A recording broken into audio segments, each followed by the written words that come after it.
সিপিএমের বড় ভাঙন। তৃণমূলের কর্মী সম্মেলন অনুষ্ঠানে তৃণমূলের নেতা সুরজিৎ মাইতির হাত ধরে সিপিএমের 5টি পরিবারের মোট 25 জন তৃণমূল কংগ্রেসে যোগদান করল। পূর্ব মেদিনীপুর জেলার পটাশপুর 2 নম্বর ব্লকের খড়াই কোটবাট উত্তর বুথ তৃণমূল কার্যালয়ে সিপিএম ছেড়ে তৃণমূলে যোগদান করেন। যোগদানকারীদের হাতে পতাকা তুলে দেন পঁচিট 4 নম্বর গ্রাম পঞ্চায়েতের প্রধান সুরজিৎ মাইতি।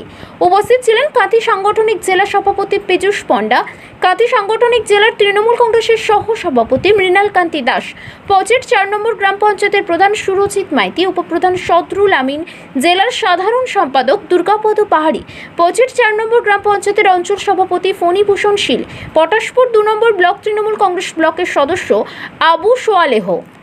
আপনাদের কর্মী সম্মেলন করলেন, পাশাপাশি কিন্তু কর্মী সম্মেলনের পরেই কিন্তু অন্যান্য দল থেকেই কিন্তু আপনাদের দলে যোগদান করলেন। কোন কোন দল আপনাদের দলে যোগদান করলেন? আমাদের পঁচিট 4 নম্বর তৃণমূল কংগ্রেসের মমতা ব্যানার্জির উন্নয়নকে লক্ষ্য করে এবং সেই জায়গায় আজকের সিপিএম থেকে আগত যারা পঞ্চায়েত সমিতির মেম্বার হিসাবে ছিলেন এবং এই পরিবার 4টি পরিবার আমাদের দলে অন্তর্ভুক্ত হয়েছেন, তৎসঙ্গে প্রায় 20 জন লোককে নিয়ে আমার তৃণমূল কংগ্রেসে যুক্ত হলেন পঁচিট 4 নম্বর অঞ্চল। কোন কোন দল যোগদান করেছে আপনাদের এই তৃণমূল? সিপিএম দল, সিপিএমের দল, শুধুই সিপিএম এবং তৎসঙ্গে যারা নির্দল হিসাবেও ছিলেন, যারা বসেছিলেন এবং সেই জায়গায় হয়তো দল করতেন না, তারাও সরাসরি আমাদের দলের মধ্যে এসে যুক্ত হলেন মমতা ব্যানার্জি উন্নয়নকে সামনে রেখে। সিপিএমের বড় ভাঙন বলে মনে করছেন?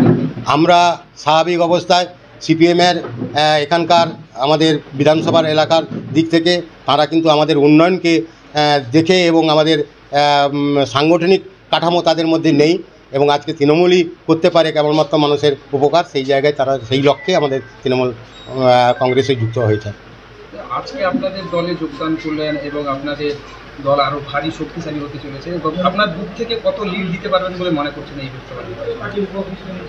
আজকের এইখানে কোটবার উত্তর যে বুথ, সেই বুথে বিগত দিনের লিড ছিল, যে লিডটা ছাপিয়ে আমরা সেই জায়গায় এখানে প্রায় 900 থেকে 1000 লিড দিয়ে আমরা জয়যুক্ত করতে পারবো আমাদের প্রার্থীকে।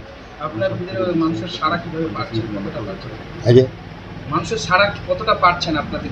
আমরা মানুষের সাড়া মানে সংখ্যালঘুর থেকে আমরা ব্যাপকতর সাড়া পাচ্ছি এবং সেই জায়গায় তারা আমাদের উন্নয়নের সাথী হয়েছেন এবং তারা আগামী দিনে এই উন্নয়ন নিয়েই আপনাদের থাকবেন এবং আমরা সাড়া পাচ্ছি এই জায়গায়। আপনার নাম? আমার নাম ফণীভূষণ শীল। কোন দায়িত্বে আছেন? আমি পঁচিট 4 নম্বর তৃণমূল কংগ্রেসের সভাপতি।